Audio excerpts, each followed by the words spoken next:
Hello everyone, good evening. आज 31 जनवरी 2026 है। जनवरी का लास्ट दिन है आज। और daily current affairs MCQ discussion में आप सभी का स्वागत है।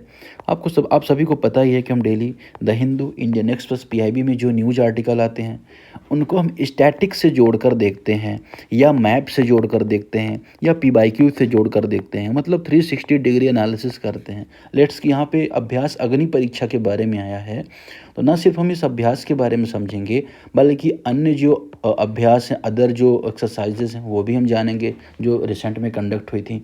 तो क्या होता है ना कि जब मल्टीपल चीज़ें आपकी आंखों के सामने से गुजरती हैं, कई बार आप प्रैक्टिस करते रहते हैं, तो आपको वो चीज़ें याद हो जाती हैं और एग्जाम में डायरेक्टली पिन पॉइंट पे वो हिट करती हैं। तो यहाँ पे आज 9 क्वेश्चन यहाँ पे हैं। यहाँ पे साइटोप्लाज्म के बारे में है, तो पूरे सेल का स्ट्रक्चर हम यहाँ पे समझेंगे, है ना। तो यहाँ पे बायो भी आपका रिवाइज होगा। इसके अलावा अगर हम पंजाबी लोक आर्केस्ट्रा है, पथारा है, खोनी है, ये सब कीवर्ड्स में आर्ट एंड कल्चर में पूछे जा सके हैं। लिविंग रूट ब्रिज के बारे में ऑलरेडी यूपीएससी ने पूछ रखा है। हॉर्नेट डार्क स्काई रिजर्व है, कुकिंग कोयला के बारे में है। तो चलिए इन सभी टॉपिक को आज हम अच्छे से समझेंगे। मेरा नाम है दिवस द्विवेदी और आइए शुरुआत करते हैं। तो जो पहला टॉपिक है, consider the following statements regarding exercise अग्नि परीक्षा। अब दो चीज़ें यहाँ पे इंपॉर्टेंट हो जाती हैं। पहला, एक्सरसाइज अग्नि परीक्षा क्या है, तो पहले मैं इसी के बारे में बता देता हूँ कि हाल में जो भारतीय सेना की आईटीबीपी विंग है, इंडो तिब्बत बॉर्डर पुलिस, तो जो आईटीबीपी विंग है एक भारत की पैरामिलिट्री फोर्स है। उसकी यहाँ पे एक्सरसाइज कहाँ पे कंडक्ट हुई है, अरुणाचल प्रदेश में हुई है। अरुणाचल प्रदेश में ये कंडक्ट हुई है, ठीक। तो एक तो ये न्यूज़ में था मिलिट्री एक्सरसाइज, जहाँ पे भारतीय सेना और आईटीबीपी। अब ये भारतीय सेना आईटीबीपी में क्यों जोड़ रहा हूँ कि देखिए, डिफेंस सिस्टम में दो टाइप के फोर्सेस हैं। एक है सेना, जिसमें क्या आ जाती है, मिलिट्री आ जाती है, थल सेना आ जाती है ना, जो बॉर्डर मूवी में आपको देखने को मिला है, जिसमें वरुण धवन थल सेना में थे। इसके अलावा वायुसेना, जिसमें दिलजीत दोसांझ, और जो नौसेना, जिसमें आहान शेट्टी। तो ये भारतीय सेना का पार्ट है ये, ठीक है। और वहीं अगर आपको दूसरा सेगमेंट आ जाता है पैरा मिलिट्री फोर्स या अर्धसैनिक बल। अर्धसैनिक बल में आप कौन आते हैं, बीएसएफ आते हैं, बॉर्डर सिक्योरिटी फोर्स, सीआईएसएफ आते हैं। तो जब पुरानी बॉर्डर मूवी अगर आपने देखा होगा, तो जो सुनील शेट्टी थे वो उसमें बीएसएफ में थे उस टाइम पे, तो वो पैरा मिलिट्री फोर्स होती है। तो बीएसएफ, सीआईएसएफ, सीआरपीएफ, एसएसबी, ये सब पैरा मिलिट्री, आईटीबीपी, सब पैरा मिलिट्री फोर्स होती थी। तो पैरा मिलिट्री की और मिलिट्री के बीच में बेहतर कोऑर्डिनेशन उसकी एक्सरसाइज है, ठीक है। तो ये मतलब बेसिक बात है, हो सकता है आपको पता भी हो, लेकिन जिसको नहीं पता तो उसको कन्फ्यूजन बहुत होता है, ठीक है। अब रिसेंट में अगर आप देखोगे ना, तो जो 4 साल की अग्निवीर स्कीम आई थी वो सेना के लिए आई थी, ठीक है ना, पैरामिलिट्री के लिए नहीं आई थी। अग्निवीर स्कीम सेना के लिए थी, ठीक है। चलिए स्टेटमेंट यहाँ पे देखते हैं कि it is the joint exercise between Indian army ITBP. ये स्टेटमेंट यहाँ पे करेक्ट है ना, कि इन दोनों के बीच में संयुक्त अभ्यास है। दूसरा, it was conducted in coastal region to enhance amphibious warfare skill. अब क्या इन दोनों को कोस्टल रीजन में अभ्यास किया जाएगा, भाई आईटीबीपी तिब्बत की सीमा में फोर्स प्रोवाइड करती है। अब तिब्बत आपको पता है ना कि तिब्बत कोई ऐसे ओशियन रीजन में तो है नहीं, इस वाले रीजन में आपको तिब्बत देखने को मिलेगा, ठीक है ना। अब ये तिब्बत वाले रीजन में कोई ऐसा ये तो व्यवस्था है नहीं कि कोई मतलब कि जलीय या तटीय एरिया है, तो यहाँ पे तटीय एरिया नहीं है ना। ऐसा होता तो नेवी के साथ अभ्यास होता। दूसरा है, तीसरा स्टेटमेंट है, it aim to familiarise non artillery person with artillery firing procedure. तो ये गैर तोप खाना जो कर्मी होते हैं, जो आर्टिलरी, जो तोप वगैरह होती है, वो आर्टिलरी का पार्ट होती हैं, उनको नॉन आर्टिलरी से जोड़ना है, ठीक है। अब नॉन आर्टिलरी में अगर हम देखें तो जो आर्टिलरी में क्या क्या आ जाता है, आर्टिफिशली जो प्रोसीजर होता है, कोऑर्डिनेशन मैकेनिज्म किस तरह से होता है, ये सब आर्टिलरी मैकेनिज्म में आ जाता है। तो ये हमने बेसिक क्वेश्चन देखा, 1 और 3 इसका सही आंसर होगा। लेकिन अब क्या है, जब यूपीएससी का एस्पायरेंट यहीं तक नहीं रुकता, वो जानता है कि और क्या चीज़ है, और कुछ पूछा जा सकता है क्या, तो कुछ और अभ्यास हैं, कुछ और एक्सरसाइज है जो इम्पोर्टेंट रहती हैं हमेशा, उनको हम यहाँ पे एक लिस्ट के फॉर्म में देखेंगे। चलिए शुरू करते हैं। तो पहली जो एक अभ्यास है, अगर आपने भारत और यूएस के बीच देखा होगा, उसे क्या कहा जाता है, युद्ध अभ्यास। युद्ध अभ्यास किसके किसके बीच में होती है, इंडिया के बीच में होती है, इंडिया और यूएसए के बीच में होती है। तो युद्ध अभ्यास इंपॉर्टेंट है। फिर आपने देखा होगा मित्र शक्ति के बारे में सुना होगा, कौन सी, मित्र शक्ति। मित्र शक्ति के बारे में सुना हो, तो मित्र शक्ति किसके साथ होती है, भारत तो होता ही है, लेकिन साथ में श्रीलंका होता है, तो ये एक इम्पॉर्टेंट है। फिर एक इम्पॉर्टेंट और है सूर्य किरण युद्धाभ्यास है, हालांकि मैंने कई बार कवर करवाया, लेकिन ठीक है, आपका रिवीजन होता रहेगा। तो सूर्य किरण भारत और नेपाल के बीच में होती है। फिर हैंड इन हैंड जो भारत चाइना के बीच में, अजय वारियर जो है यूके के साथ होती है भारत की, ठीक है ना, यूके के साथ होती है। तो ये 4-5 मिलिट्री एक्सरसाइज है, ये आपको पता होना चाहिए। और एक इम्पॉर्टेंट मिलिट्री एक्सरसाइज है मालाबार। मालाबार एक्सरसाइज जो क्वाड कंट्रीज़ के बीच में होती है, इसमें भारत होता है, इंडिया होता है, प्लस जापान होता है, प्लस यूएसए होता है, प्लस ऑस्ट्रेलिया होता है। तो ये इंडो पैसिफिक रीजन में चाइना को काउंटर करने के लिए एक एक्सरसाइज होती है।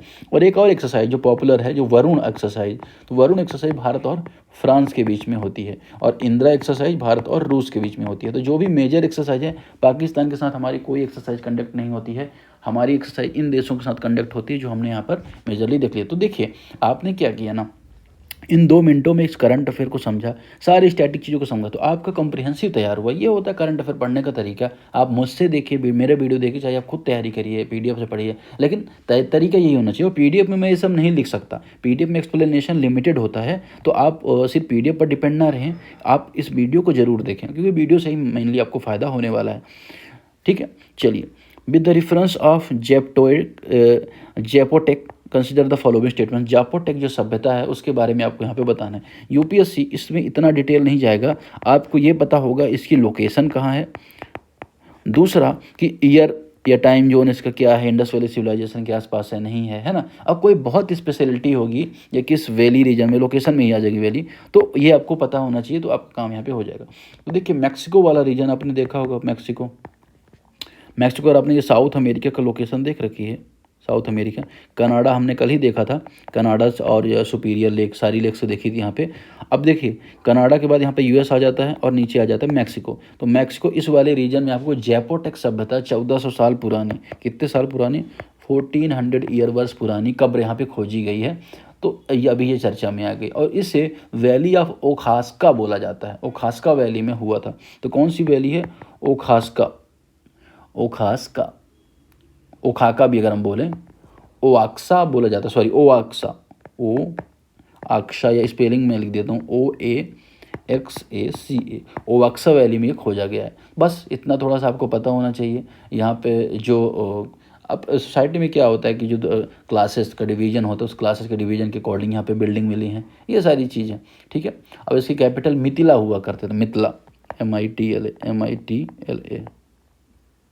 ठीक है, चलिए, it is flourished in the valley of Oaxaca घाटी, ओवाक्सा घाटी में फूली है, फूली है। Monte Alban serve is the capital, ये नहीं पूछा जाएगा, लेकिन ठीक है आपको क्या मैक्सिमम चीज़ें पता रहेंगी जो मोंटे अल्बन इसकी कैपिटल है, तो आपको स्टेटमेंट इनकरेक्ट करना, करेक्ट करना ज़्यादा आसान होगा।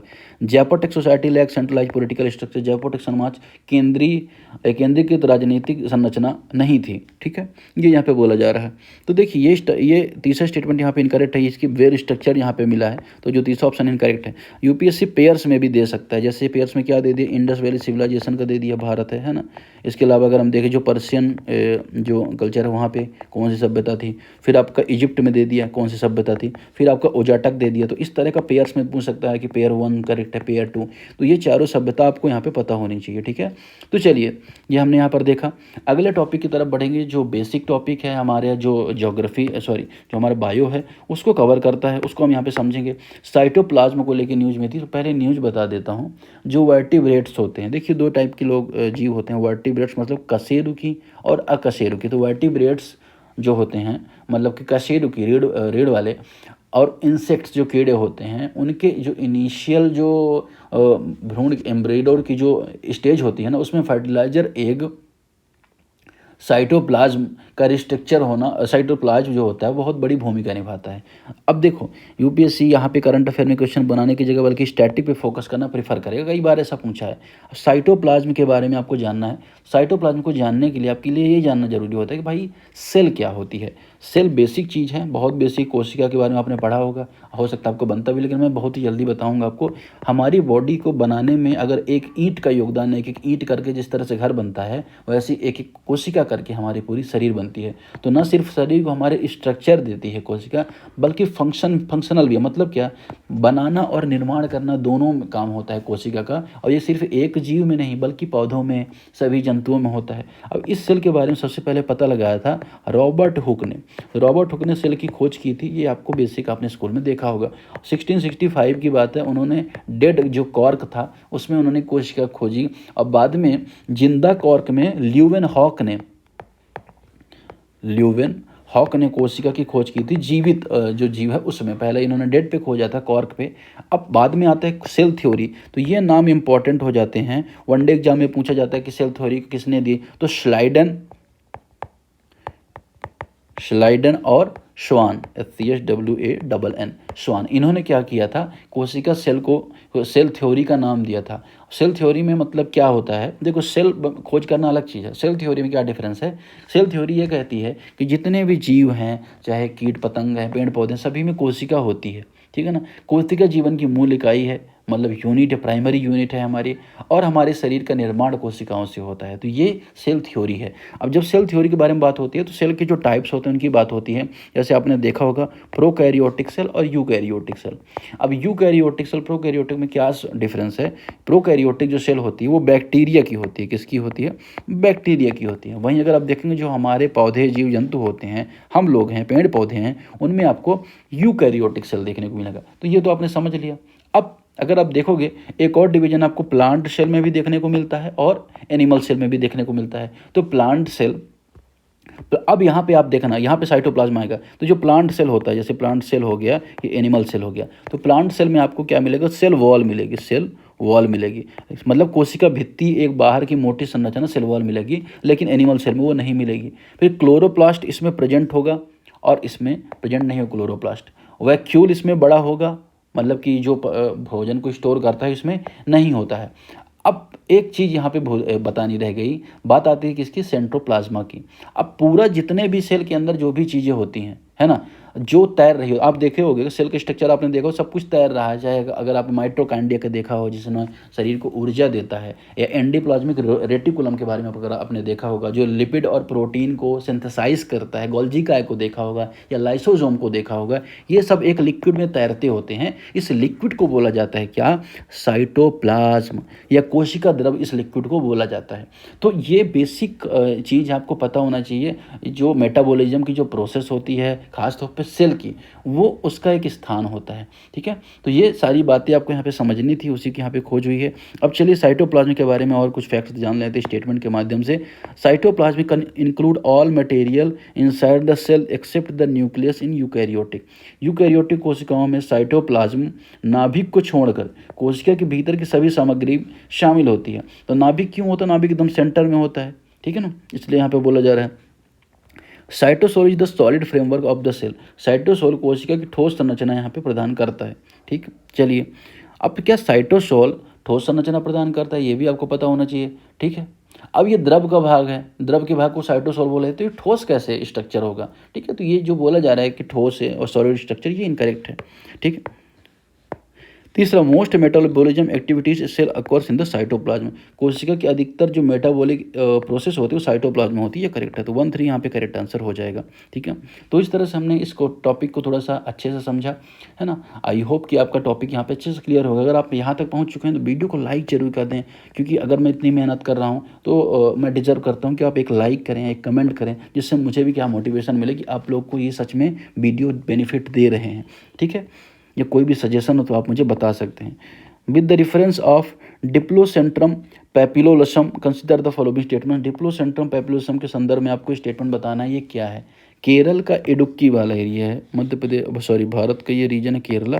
केरला में इडुक्की, इडुक्की कैपिटल नहीं, केरला कैपिटल तिरुवनंतपुरम है। तो इडुक्की डिस्ट्रिक्ट में कथलूर वाला एरिया, वहाँ पे एक ऑर्किड की नई स्पीसीज खोजी गई है। उस ऑर्किड का नाम है डिप्लोसेंट्रम पैपिलोसम, ठीक। अब ये नई प्रजाति खोजी गई है, आपको खाली पता भी है कि ये ऑर्किड है या नहीं है, इतना ही काफ़ी है, बहुत डिटेल में यूपीएससी नहीं जाएगा। अब ये जो ऑर्किड होता है ये रॉक में निकलता है ना, और ट्री ब्रांच की तरह, पेड़ की शाखाओं की तरह ये दिखता है, ठीक। अब स्टेटमेंट है कि केरल में खोजा गया ऑर्किड की प्रजाति है, ये बात यहाँ पे करेक्ट है, पहले स्टेटमेंट करेक्ट हो जाएगा। यहाँ पे हो सकता है यूपीएससी बोल दे कि अरुणाचल प्रदेश में खोजा गया है, तो आप अगर आपको आपने प्रैक्टिस कर रखी है, आपको थोड़ा सा किसी तरह से हिंट या कोई कहते हैं ना कि वो शॉर्ट ट्रिक्स आप अगर आपने याद भी कर लिया तो आपको वहाँ पे मदद करेगा। डिप्लोसेंट्रम वंश पूर्वी घाट तक सीमित है, मतलब क्या, ईस्टर्न घाट तक सीमित है। अब अगर आपने देखा हो केरला का ज़्यादातर रीजन आपको वेस्टर्न घाट्स में देखने को मिलेगा, तो कहीं ना कहीं दूसरा स्टेटमेंट लिमिट जो कर रहा है ये स्टेटमेंट यहाँ पे इनकरेक्ट है। The term papillosum refer the unique flower surface feature. Papillosum जो शब्द है फूल की सतह का एक विशेष बनावट दर्शाता है। ये स्टेटमेंट यहाँ पे करेक्ट हो जाएगी। चलिए आगे बढ़ते हैं, बात करते हैं पंजाबी लोक ऑर्केस्ट्रा के बारे में कि पंजाब का जो म्यूजिक है या पंजाब का जो हेरिटेज है वो भारत पर्व 2026 में दिल्ली के लाल किले में प्रस्तुत किया जाएगा। ठीक है, तो पंजाब लोक ऑर्केस्ट्रा, बहुत बेसिक बात आपको यहाँ पे ये जान लीजिए कि जो उसमें एक तरह का यूनिक इंसेम्बल है, यूनिक इंसेम्बल जिसमें पारंपरिक जो ट्रेडिशन जो ढोल होता है, बांसुरी होती है, नगाड़ा, चिमटा, जो पुराने वाद्य यंत्र होते थे उन सबको मिलाया जाता है, उन सबको प्रॉपर राइमिंग में, प्रॉपर मेलोडिक में उनका प्रदर्शन होगा और ये 12 छात्रों का ग्रुप करेगा। बहुत ज़्यादा इम्पोर्टेंट नहीं है, इसलिए इसे आप अटेम्प्ट करेंगे, आप इसे रोक लीजिए, है ना, और स्टेटमेंट पढ़िए, इट कंबाइन, और स्टेटमेंट पढ़ के आपको यहाँ पे इस क्वेश्चन को अटेम्प्ट करना है। और नेक्स्ट क्वेश्चन में करूँगा, इस क्वेश्चन का मैं कमेंट बॉक्स में आंसर चाहता हूँ। ठीक है, तो आप लोग इसे रोकिएगा, पढ़िएगा और इसे कमेंट बॉक्स में आंसर करिएगा। ठीक है, चलिए आगे बढ़ें, नेक्स्ट टॉपिक की तरफ बढ़ते हैं। अगला टॉपिक पथारा प्रैक्टिस के बारे में। अब यूपीएससी डायरेक्ट पूछ सकता है कि पथारा प्रैक्टिस, पथारा खो नहीं कंसिडर द फॉलोइंग स्टेटमेंट्स किससे संबंधित है। तो हाल में क्या हुआ, जो आपने देखा होगा गांव में, तो ज़मीन में क्या किया जाता, अनाज को रखा जाता था ज़मीन में। तो कई बार क्या होता था कि ज़मीन के नीचे अनाज भंडार का एक सिस्टम बना दिया जाता, जिसमें गड्ढे में बहुत टाइम तक ये क्या किया जाता, इसको ट्रेडिशनली अनाज को रखा जाता। अब आज बोरे वोरे आ गए, लेकिन पहले ऐसा थोड़ी होता था। तो ये इस व्यवस्था को पथारा व्यवस्था कहा जाता है। कहाँ पे, श्रीकाकुलम में, श्रीकाकुलम में इस व्यवस्था को आंध्र प्रदेश में पथारा व्यवस्था यहाँ पे कहा जाता है। ठीक, ये आपने यहाँ पे समझ लिया। अब बस आपने अगर इतना जान लिया कि पथारा व्यवस्था क्या है और कहाँ पे देखी जाती है, आपका काम एकदम आसान हो गया। अब स्टेटमेंट पढ़ते हैं कि it involve underground storage of freshly harvest grain, ताज़ा काटे गए अनाजों का भूमिगत भंडार किया जाता है, दैट इज़ राइट। और ये परंपरागत रूप से महेंद्रन तया नदी के किनारे है, तो it traditionally practice along the bank of Mahendran तया, ये भी बात यहाँ पे करेक्ट है, इस नदी के किनारे है। इट वॉज अनसुटेबल फॉर हिली इनलैंड, पहाड़ी राज्यों में अनुपयुक्त है, ये यहाँ पे बोला जा रहा है। अब इसका सही आंसर क्या होगा आपको यहाँ पे बताना है। ठीक है, अगर हम बात करें तीसरे स्टेटमेंट की, तो पहला और दूसरा स्टेटमेंट यहाँ पे करेक्ट हो जाएगा। तीसरा स्टेटमेंट आई थिंक इनकरेक्ट हो जाएगा, अगर मेरा इनकरेक्ट है तो आप यहाँ पे बताइएगा। आई थिंक 1 2 3 1 2 यहाँ पे इसका करेक्ट आंसर होगा। ठीक है, चलिए अब बहुत ज़्यादा इसमें जानने वाली बात ऐसी नहीं थी, तो इसलिए मैंने बहुत ज़्यादा इसको डिटेल से एनालिसिस नहीं किया। जो स्टैटिक चीज़ें होती हैं, बड़े कॉन्सेप्ट्स होते हैं, लंबे समय तक यूपीएससी में आते हैं, उनको मैं बहुत डिटेल से बताता हूँ। ठीक है, अब जैसे लिविंग रूट ब्रिज है, तो भारत सरकार ने अभी क्या हो किया है, भारत सरकार ने मेघालय में जो लिविंग रूट ब्रिज हैं यूनेस्को दर्जा दिलाने के लिए नॉमिनेशन के लिए डाला है। ठीक है ना, अब लिविंग रूट ब्रिज क्या होता है, लेट्स की यहाँ पे एक पेड़ है, ठीक है ना, और यहाँ पे भी एक पेड़ है। अब इस पेड़ की शाखाएं इस तरह से फैली, यहाँ पे नदी जा रही है, शाखाएं इस तरह से फैली कि आपस में इसकी शाखाएं यहाँ तक गई, इसकी शाखाएं इधर तक आई, और इससे क्या हुआ, ये शाखाओं के एक ब्रिज बन गया। अगर आप सर्च करना, अब इससे लोग इधर से ट्रैवल कर सकते हैं, यहाँ से भी ट्रैवल कर सकते हैं, इन्हें लिविंग ब्रिज बोला जाता है। ठीक है ना, अब ये बहुत ज़्यादा अगर हम देखें, ये मेघालय की जो खासी जनजाति है उस वाले रीजन में, मेघालय में गारो खासी जयंतियाँ ट्राइब हैं, और गारो खासी जयंतियाँ पहाड़ी भी हैं। इस पहाड़ी में ये ट्राइब यूज करती हैं, ये बायो इंजीनियरिंग का बहुत अच्छा मेथड आपको देखने को मिलेगा। ठीक है, तो ये बात आपको इसके बारे में यहाँ पे समझनी थी। ठीक है, अब यूनेस्को में क्या किया गया, इसको नॉमिनेट करने के लिए यहाँ पे दिया गया है। ठीक है, अब अगर हम देखें यहाँ पर क्या क्या स्टेटमेंट इसके बारे में बोला जाए, तो स्टेटमेंट कौन कौन से यहाँ पे हैं। स्टेटमेंट है कि they are grow using aerial roots of ficus, ये फाइकस एरिस्टिका की हवाई जड़ों से उगाया जाता है, करेक्ट है यहाँ पर। अब ये थोड़ा साइंटिफिक नेम है, इतना नहीं पूछेगा डिटेल में, लेकिन आपको थोड़ा सा पता होना चाहिए। दूसरा, Areca catechu trunk act as a root guidance system, सुपारी के तने जड़ों की दिशा देने के लिए उपयोग किए जाते हैं, ये भी करेक्ट है। इन पुलों का निर्माण 2-3 वर्षों में हो जाता है। देखिए ये तो अगर हम बात करें तो कम से कम, अगर आप ये जो तीसरा स्टेटमेंट है, ये तीसरा स्टेटमेंट कहीं ना कहीं अगर आप देखोगे बहुत ज़्यादा वो लग रहा है, इनकरेक्ट लग रहा है, क्योंकि 15 से 30 वर्ष लगे भाई। आजकल भारत में एक साल में तो नॉर्मल पुल तो बनाए नहीं जाते, तो लिविंग रूट है, तो इनमें तो टाइम लगेगा ही। अब बात आती है यहाँ पे यूनेस्को में नॉमिनेशन के लिए भेजा गया, तो आखिर क्यों भेजा गया। जैसे हमारी कंट्री है इंडिया, है ना, अब इंडिया में कोई साइट है, उस साइट को यूनेस्को के नॉमिनेशन, ठीक है ऐसे ही बना लेते हैं नॉर्मल, उस साइट को यूनेस्को के लिए भेजा जाना है, तो वो क्या किया जाता है, इंडिया के द्वारा सबसे पहले नॉमिनेशन के लिए उसका नाम यहाँ पे भेजा जाता है। भाई किस एरिया के बारे में है, किस चीज़ के बारे में है ना, क्या स्ट्रक्चर है, नेचुरल साइट है, कल्चरल साइट है ना, पहले प्रपोज किया जाता है। प्रपोज किए जाने के बाद जो स्टेज होते हैं उसमें पहली आती है टेंटेटिव लिस्ट। किसी भी स्थान को नॉमिनेशन करने से पहले सबसे देश उसे अस्थायी सूची में शामिल करवाना अनिवार्य होता है और 1 वर्ष तक वो टेंटेटिव लिस्ट में रहती है। फिर नॉमिनेशन डोजर होता है, उसके बाद इवैल्यूएशन करती है। कौन इवैल्यूएशन करती है? इकोमॉस करती है और आईयूसीएन। तो आप पूछोगे आईयूसीएन क्यों करती है? क्योंकि अगर वो नेचुरली इंपॉर्टेंट है तो आईयूसीएन सिफारिश देगी, लेकिन अगर कल्चरली इंपॉर्टेंट है तो इकोमॉस इसका क्या करेगी? इवैल्यूएशन करेगी। इवैल्यूएशन जब हो जाता है उसके बाद जो वर्ल्ड हेरिटेज कमेटी होती है WHC, जो जिसमें 21 सदस्य होते हैं, ये क्या करती है? डिसीजन लेती है कि इस पर्टिकुलर प्लेस को हम क्या करेंगे? यूनेस्को में शामिल करेंगे, हेरिटेज में नहीं करेंगे, है ना। और किसी भी स्थल को 10 वर्ष कम से कम वो क्या स्टैंडर्ड को फॉलो करना होता है, ठीक है। अब ये नामांकन कौन देता है? तो जो हमारी संस्कृति मंत्रालय, मिनिस्ट्री ऑफ कल्चर, इसके लिए नॉमिनेशन देती है। तो ये बात हुई इसकी बेसिक, यहाँ पे आपने यहाँ पे समझा। 1 2 यहाँ पे करेक्ट हो जाएगा। यूनेस्को के बारे में भी हमने यहाँ पर थोड़ा सा देख लिया, इसका जो प्रोसेस होता है उसको यहाँ पर हमने समझ लिया। अब हम बात करेंगे किसके बारे में? हानले डार्क स्काई रिजर्व के बारे में, कि with the reference of Hanle dark sky reserve consider the following statements. क्या न्यूज़ में रहा हानले डार्क स्काई रिजर्व? अगर भारत के लद्दाख में हानले डार्क स्काई रिजर्व है, ये अगर हम बात करें इंडिया की एक तरह का ऑब्जर्वेटरी है। अब इसके द्वारा rare blood red aurora activity को रिकॉर्ड किया गया। अरोरा और अगर आपने सुना अरोरा ऑस्ट्रालिस और अरोरा बोरालिस, तो आपने देखा होगा कि इलेक्ट्रोमैग्नेटिक वेव्स जो होती हैं, जैसे इलेक्ट्रोस्फीयर होता है, जैसे अगर हम देखें ये पृथ्वी का मैग्नेटिक क्षेत्र, ठीक है। अब सन से हर टाइप की रेज आती हैं, तो कुछ रेज पृथ्वी के वायुमंडल से टकरा के सीधे नॉर्थ पोल और साउथ पोल में रिफ्लेक्ट होती हैं, तो इनमें अरोरा लाइट एक जनरेट होती है। इसी गतिविधि को क्या किया गया, इसने अभी रिकॉर्ड किया है, ठीक। अब जो है हेनले डार्क स्काई रिजर्व है, ये कहाँ पे है? लद्दाख में। तो एक तो ये तो इम्पोर्टेंट हो गया। दूसरा, इसी रिजर्व में आपको क्या मिलेगा देखने को? हेनले डार्क स्काई रिजर्व, ये चांगथांग वन्य जीव अभ्यारण्य, चांगथांग वाइल्ड लाइफ सेंचुरी भी देखने को मिलेगी, ठीक। अब भारत का ये पहला इंटरनेशनल डार्क स्काई रिजर्व है, ठीक है। तो ये चीज़ थोड़ा सा आपने यहाँ पर समझ लिया, हल्का सा ये जान लिया, हनले के बारे में भी जान लिया। अब इसका मैनेजमेंट कौन करता है? इंडियन इंस्टीट्यूट ऑफ एस्ट्रोफिजिक्स इसका मैनेजमेंट करती है, जो department of science and tech के अंतर्गत आता है, ministry of science and technology के अंतर्गत आता है, ठीक है। ये बेसिक बात है, आपने यहाँ पे समझी। स्टेटमेंट देखिए कि it is India's first international dark sky reserve, Bharat का पहला अंतर्राष्ट्रीय डार्क स्काई रिजर्व है, करेक्ट है।